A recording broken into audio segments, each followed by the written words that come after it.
It began on a quiet morning in the spring of 1943, somewhere deep in occupied France. Inside a stone-walled depot commandeered by the Wehrmacht's Technical Evaluation Corps, a strange machine sat steaming under an open roof. It wasn't German.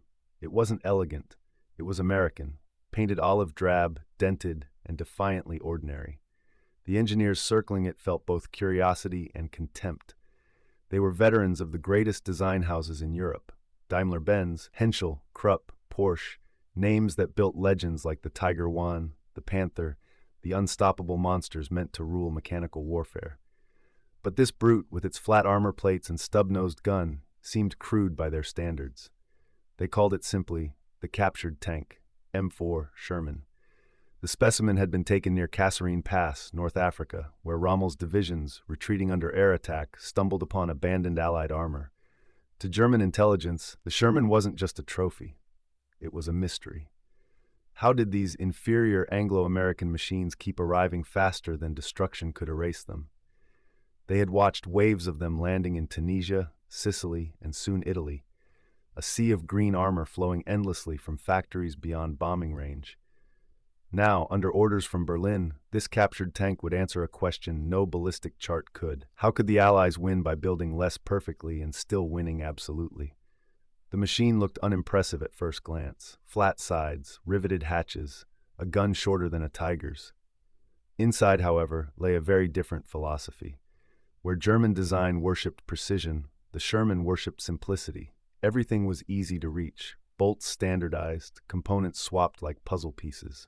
The layout whispered a kind of logic the Germans found both childish and ingenious. Keep it running, not perfect. Chief Engineer Dr. Helmut Keller, once an architect of Panzer transmissions at Henschel, circled the tank with clipboard in hand. "It's a tractor," he muttered, half amused, half insulted.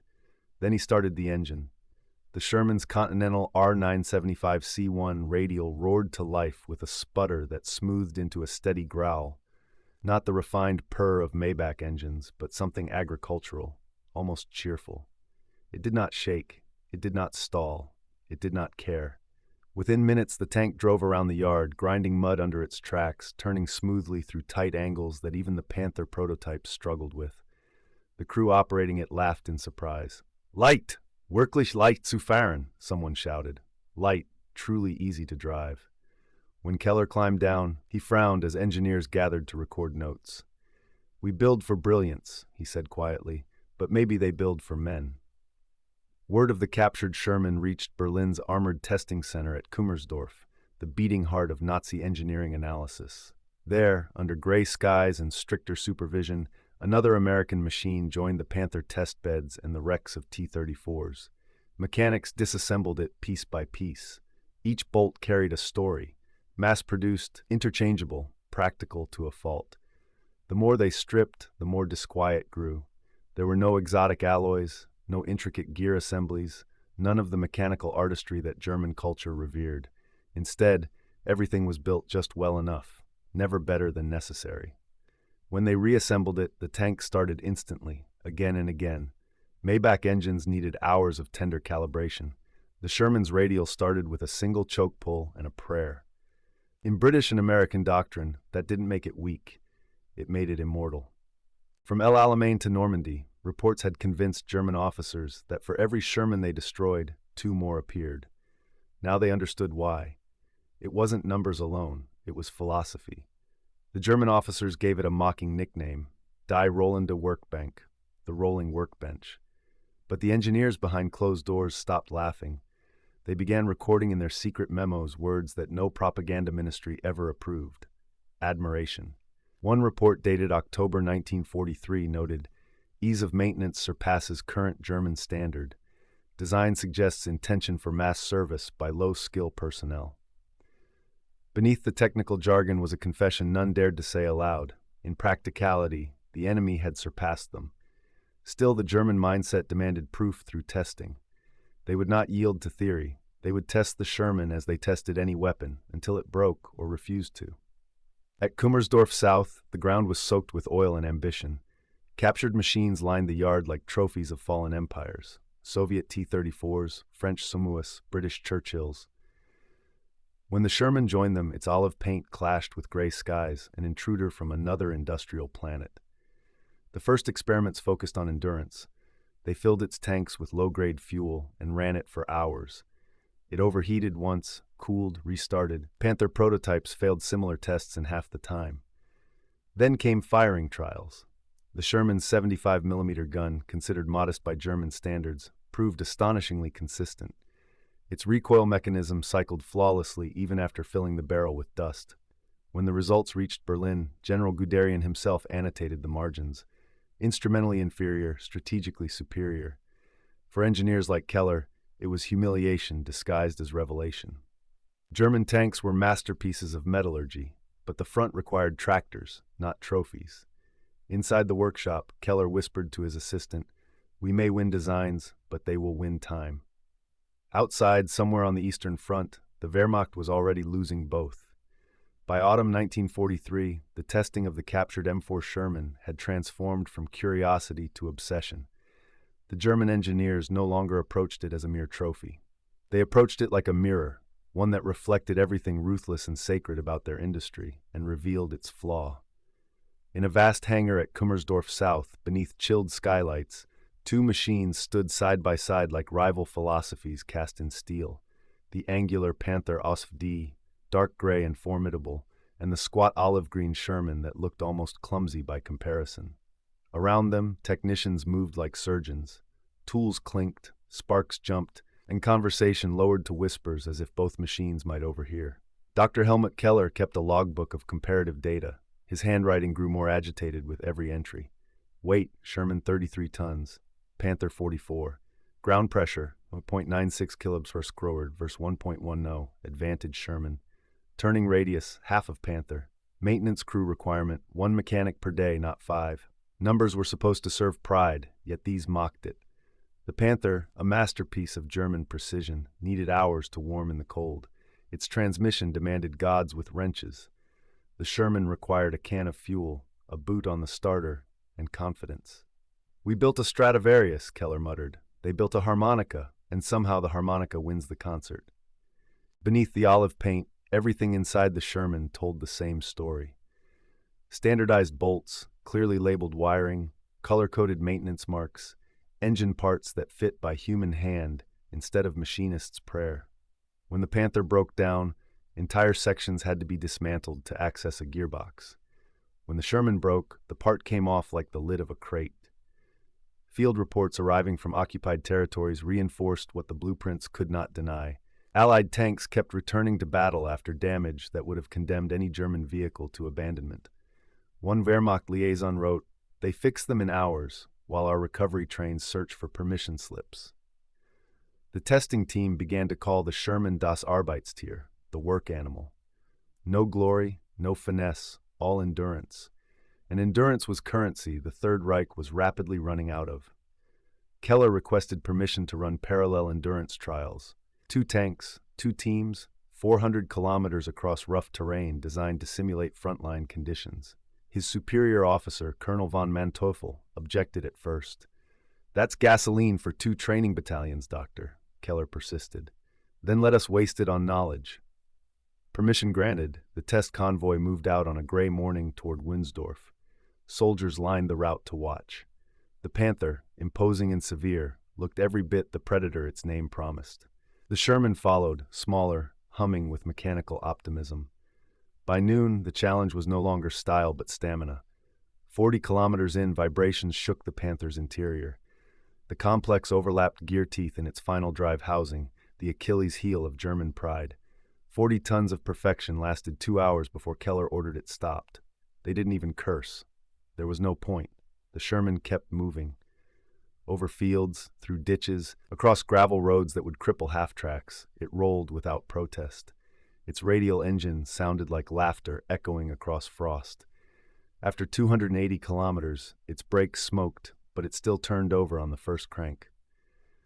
When Keller climbed from the driver's seat, his expression was not defeat, but enlightenment wrapped in exhaustion. "It will not win a beauty contest," he said quietly, "but it will finish the race." That evening, the officers gathered inside the mess hall for debriefing. The conversation turned philosophical. A younger engineer, staring at his coffee, asked, "Why do we overbuild everything?" An older one replied, "Because we thought perfection was protection." Keller closed his notebook. "Perfection," he said, "is a luxury only those who can afford mistakes can buy. America seems able to afford them all." He didn't mean it as insult. It was an observation, a recognition that the Sherman's genius lay not only in how it was built, but where, in factories scattered across an ocean beyond any bomber's reach. The Germans counted months to produce a tank, the Americans counted hours. It became painfully clear that Germany's real enemy was not the Sherman itself, but an entire system that could absorb failure, correct it, and mass-produce success. The Sherman was a symptom, not the miracle. The miracle was logistics. Even so, the engineers resisted despair by turning testing into ritual. They measured everything again: altitude performance, gearbox torque, suspension fatigue. Shot tests came next, 5 men watching as an 88mm shell slammed into a Sherman Glycis plate at 800 meters. The round penetrated cleanly, as expected, yet when dust settled, the tank did not ignite. The ammunition rack stayed intact because of wet storage, fire safety bottles built into the walls. A small innovation that saved hundreds of crews in American service. The Germans stared at the intact hull as if witnessing heresy. One officer crossed himself and muttered, "They think of the men first." "Imagine if we did," Keller answered. By November, their reports stacked higher than field manuals, pages filled with reluctant praise, ease of tool placement, excellent cooling system, field maintenance exemplary. Berlin thanked them, then buried the communication deep inside archives labeled Feindgerät, unveröffentlicht, enemy equipment, unpublished. Arrogance tolerated curiosity, but not admiration. Still, word seeped through. Tank crews at the front began asking for more robust starter motors, like those in the Sherman. Command refused, but the cracks in ideology widened. Soldiers fighting in Russia wrote home about the simplicity of Soviet T-34s, the durability of Shermans arriving via Lend-Lease, and the crushing complexity of their own mounts that spent half their lives waiting for spare parts. Keller dreamed in blueprints. He secretly began sketching an experimental hybrid. Panther hull weight, Sherman transmission philosophy, reduced parts count. He labeled it only Project E in his notebook. In his mind, he wasn't betraying Germany. He was trying to save it from itself. But history had other designs. In the summer of 1944, as Allied landings tore open France and the Soviets thundered into Belarus, orders came down to abandon further comparative testing. The lab's resources were diverted to desperate counter-inventions.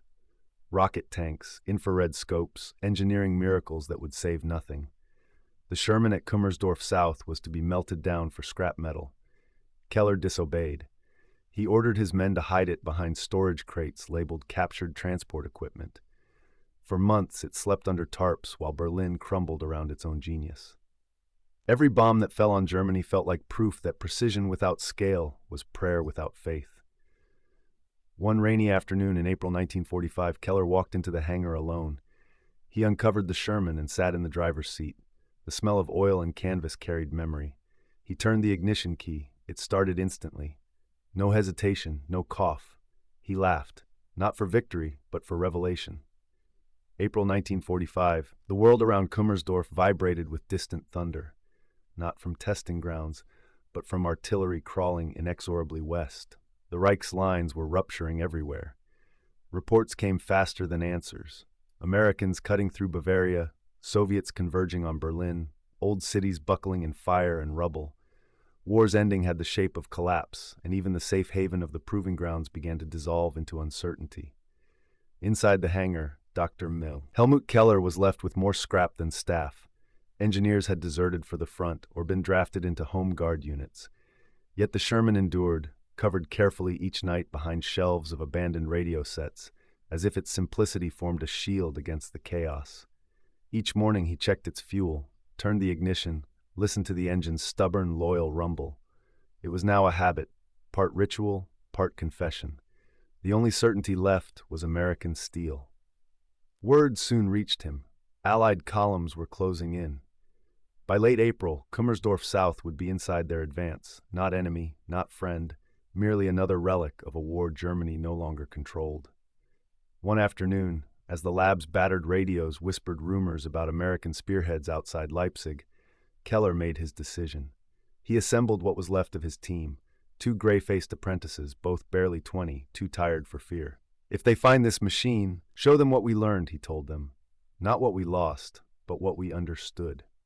Night fell, distant gunfire strobing silently on the horizon. Floodlights no longer worked. Anything that could be burned for warmth had become fuel. In the dark, Keller sat in the Sherman's turret, looking not at instruments, but out a small crack in the armor toward the west. Thunder became a symphony. Engines, cannons, a land awakening to new architects. Morning brought engines of a different breed. Jeeps and half-tracks, mud-splattered and loud, rolled through the shattered security gate. American tankers led the way, Sherman silhouettes scattering birds from the roof where Keller watched, disbelieving, as an endless column of steel poured across what had once been holy ground for German invention. He made his way down in silence, his lab coat marked with oil and age, arms raised above his head. The first American soldiers approached with suspicion, automatic rifles slung loosely, their faces set for caution but not cruelty. It did not take long before an American major, insignia weathered, accent unmistakably Midwestern, was led into the test hangar. He stopped cold. There on the grease-stained floor was a Sherman, its olive paint faded but familiar, surrounded not by enemies but by tools, diagrams, and notebooks in crisp Gothic script. "What's this all about?" the major demanded. Keller stood beside the tank, holding out a ring binder swollen with handwritten reports. In hesitant English he offered, "We tested yours. We learned more than we wished." He tapped the hull affectionately. "Reliable, more than we build." The American major, bemused and curious, thumbed through pages of German technical notes. He almost laughed. Here were Wehrmacht diagrams praising quick access to road wheels, pointing out color-coded wires, even sketching how the transmission could be swapped in a muddy field with only a pry bar and luck. The American engineers who followed him began to smile, nodding their respect. Keller answered questions as best he could. He described how, after years spent perfecting the Panther, he'd found more soul in a machine designed not for brilliance, but for good sense. He pointed to the wet stowage for ammunition, an answer to fire nobody on the German side had really prioritized. "We fought for prestige," he said. "You, for repair." Later that day, a group of young American tankers, men who looked like Keller's own apprentices, except more battered, less neatly shaven, climbed into the Sherman under his watchful eye. The startup was effortless. The tank moved as if it had come home. In a gesture of extraordinary humility, Keller offered to show the crew his own notebook, open to a page he'd labeled Der Wendepunkt, the turning point. There, amid technical data, he had written in shaky pen, "Man braucht Zuverlässigkeit, nicht Perfection." You need reliability, not perfection. He handed the book to the American major, who tucked it in his jacket with quiet respect. As more Allied vehicles poured into the grounds, Keller's apprentices were escorted off for processing. A demolition squad arrived to assess the Panther wrecks, the test hulks, the labyrinth of abandoned prototypes half-eaten by rust and neglect. Keller lingered, torn between the past and what he realized was not quite defeat. In the last hour before sunset, as artillery smoke drifted across the empty Kummersdorf, Keller walked the perimeter, pausing one final time beside the Sherman. Engine off, steel cooling, it looked smaller and more human than ever before. He placed a gloved hand against the hull and whispered to no one, "A good enemy beats a flawed friend." He did not burn the tank or sabotage its transmission or consign it to the silence of lost causes. For a moment, Germany's most doctrinaire engineer stood not for pride, but for future learning. He left the Sherman exactly as it was, not in surrender, but as an unspoken recommendation to the victors. Build for the men who must live with your machine, not for the glory of your own name. When the smoke settled and Berlin's ruins cooled to ash, few remembered the silent hangars at Kummersdorf. They were merely coordinates on a defeated map, another site swallowed by the noise of surrender. Yet among the occupying Allied engineers who wandered through those echoing workshops, the captured Sherman with foreign notes taped to its hull became a subject of fascination. It wasn't an enemy vehicle anymore. It was evidence. Evidence that the war had not only been fought on battlefields, but in the minds of engineers, men who discovered that ideology could not defy physics. Dr. Helmut Keller was interrogated for weeks, then quietly released.